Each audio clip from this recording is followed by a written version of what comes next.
Today's case out of Kansas is more than a simple hearing. It's a battle over authority and rights. Sydney Taylor Lesley walks into court refusing to recognize its power, throwing out constitutional arguments and legal statutes most people have never heard of.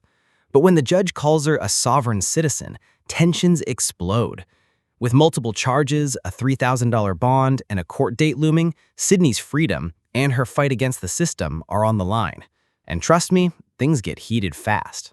Okay, and the court finds that Miss Lesley is appearing as a sovereign citizen before the court, and the court once again. I object to any of that derogatory. It's very biased. I move for immediate dismissal on those grounds and Court disqualification. Court overrules the motion for dismissal of the case. Next case, State of Kansas versus Sydney Taylor Lesley, 25 CR 250. Good Yes, Your Honor. afternoon, Miss Lesley. Miss Lesley, you're charged by way of information on or about May 21, 2025 in Butler County, Kansas, with interference with law enforcement, a Class A non-person misdemeanor. Count 2, same date and location, no proof of insurance, a Class B non-person misdemeanor. Same date and location. Count 3, no driver's license in possession, an unclassified non-person misdemeanor. Then count 4, same date and location, failure to register vehicle, and unclassified non-person misdemeanor. And Miss Lesley, do you understand the charges pending against you? I comprehend the alleged charges against me. Thank you, Miss Lesley. Miss Lesley, you do have the right to counsel if you cannot afford an attorney. Excuse me, I was going to say that I comprehend the certain statutory allegations that have been made against me, but I cannot and do not admit to understanding or accepting the jurisdiction of this court over my person or the subject matter absent proof of corpus delicti and a verified complainant from an injured party. To do so would constitute a waiver of fundamental rights, which I explicitly refuse to waive pursuant to KSA subsection 60-212 and the doctrine of special appearance recognized in Kansas jurisprudence.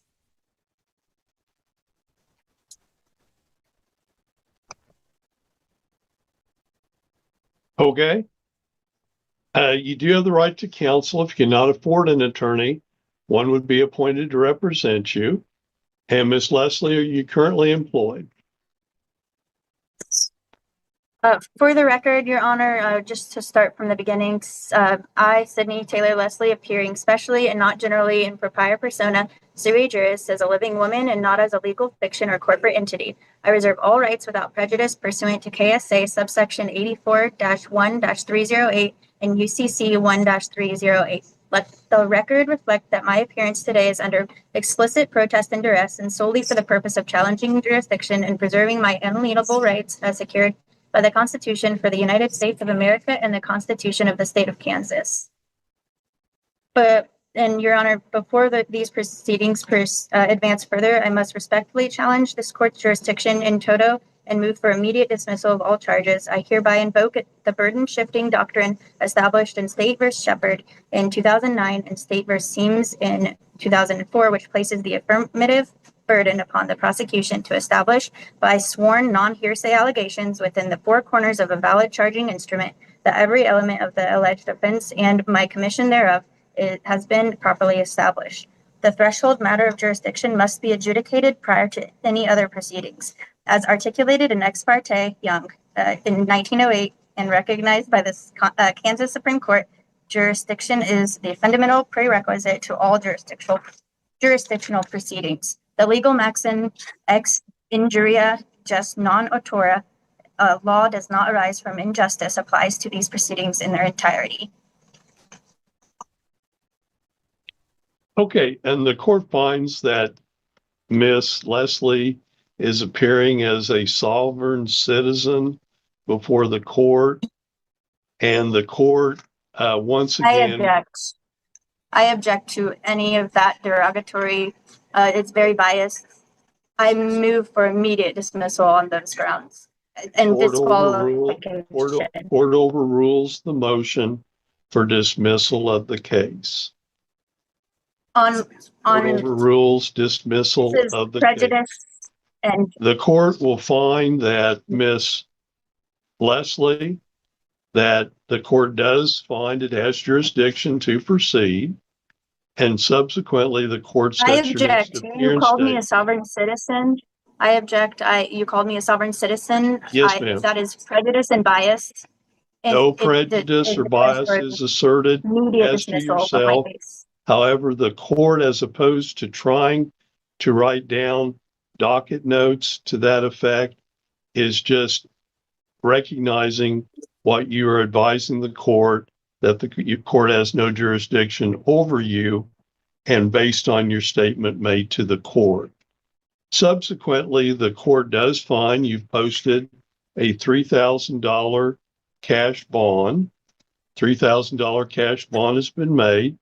Court does accept the same, and the court does schedule this matter next before Judge Webster on Monday, August 11, 2025 at 9 a.m. Monday, August 11, 2025, 9 a.m. before Judge Webster. Once again, Monday, August 11, 2025, 9 a.m. before Judge Webster. You do need to participate by Zoom process at that point. This is where the case takes a sharp turn. The judge just locked in a $3,000 cash bond and set Sydney's next court date. But she's far from done. Sydney's gearing up to challenge the court's authority even harder. Every objection, every statute she cites is part of her bigger strategy to push back against the system. Now, here's the real question. Is Sydney fighting for her rights, or is she fighting a losing battle? What do you think? Drop your thoughts in the comments below. Date before Judge Webster on Monday, August 11, 2025 at 9 a.m. Any other matters to come before the court, Mr. Sweeney? No, Your Honor. And Ms. Lesley?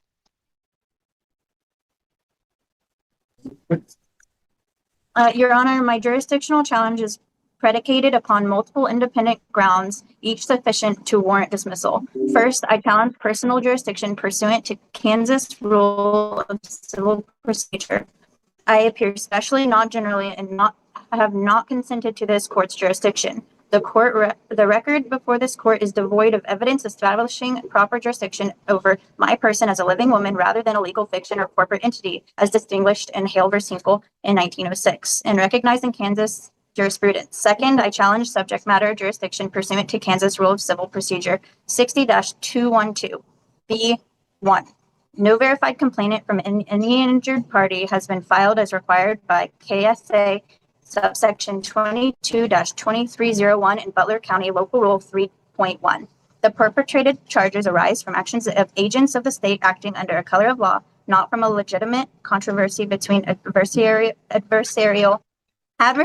parties withstanding as required by Article 3 jurisprudential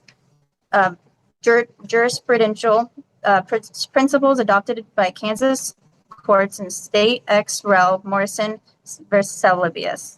Third, I challenge territorial jurisdiction. The alleged incident occurred after I had ceased operating my conveyance and was exercising my unalienable right to travel, placing it outside the territorial jurisdiction of traffic enforcement under KSA subsection 8-244, which by its plain language applies only to licensees who have voluntarily entered the regulatory framework. Fourth, the prosecution cannot establish the corpus delicti of the alleged offenses. As held by the Kansas Supreme Court in State v. Stern in 2015, the corpus delicti rule serves as a safeguard against convictions based on false confessions or statements.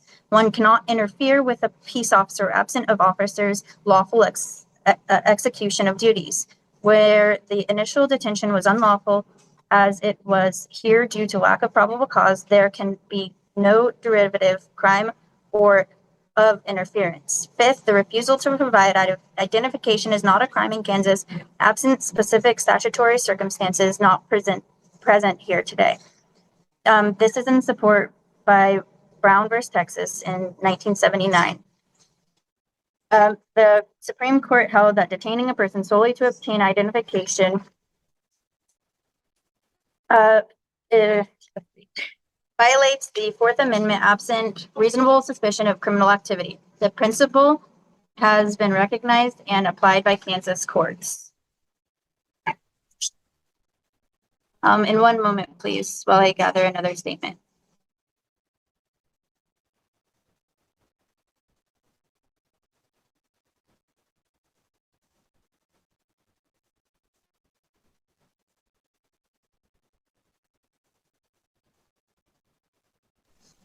Okay, and another thing is, and this is, may it please the court, for the record, I must now enter an oral objection and motion for disqualification of the presiding judicial officer pursuant to Kansas Rule 2.11 of the Code of Judicial Conduct, as well as controlling principles under the Due Process Clause of the 14th Amendment. During a prior proceeding, specifically,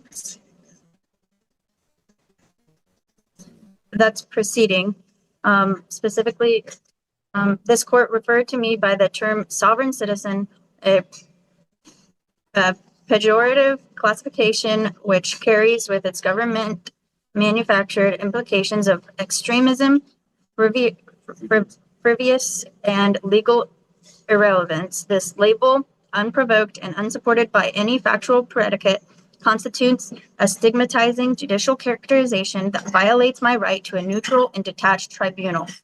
The use of that term demonstrates either a prejudiced bias or a judicial predisposition toward delegating the substance of my legal posture. As the Kansas Supreme Court has held, even the appearance of partially mandates recusal, and here the record reflects actual prejudice in open court.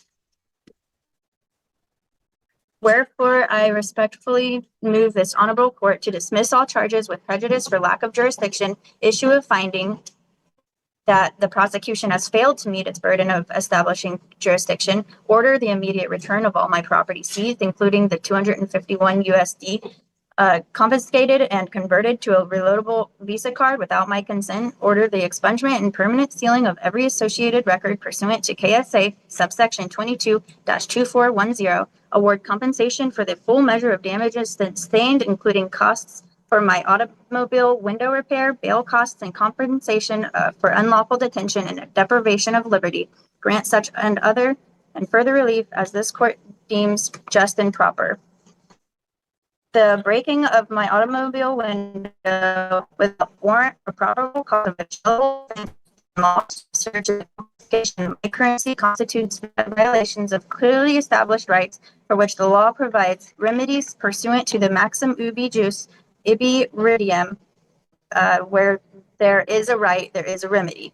I reserve all rights without prejudice, waive none, and maintain my special appearance for the sole purpose of challenging jurisdiction and preserving my alienable rights as secured by the Constitution for the United States of America and the Constitution of the State of Kansas.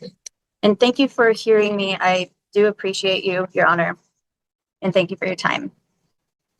And once again, matter is set before Judge Webster on Monday, August 11, 2025, 9 a.m. by Zoom. There being nothing further to come before the court is in recess, and have a good day, Miss Lesley. Thank you, Your Honor. And Mr. Sweeney, that's the last case I show on the first appearance docket. Thank you, Your Honor. Have a good day. You too. And that's where today's hearing leaves us. Sydney's motions to dismiss were denied, but she successfully posted a $3,000 cash bond and secured another court date on August 11th, 2025, before Judge Webster. What makes this case fascinating isn't just the charges, it's the battle over jurisdiction. Sydney is challenging the very foundation of the court's authority, and that's what makes the next hearing so unpredictable. We'll be following this case closely to see if her legal strategy actually pays off, or if the court shuts it down entirely. If you found this breakdown as intense as we did, hit that like button, share your thoughts below, and don't forget to subscribe because we've got more jaw-dropping courtroom showdowns coming your way.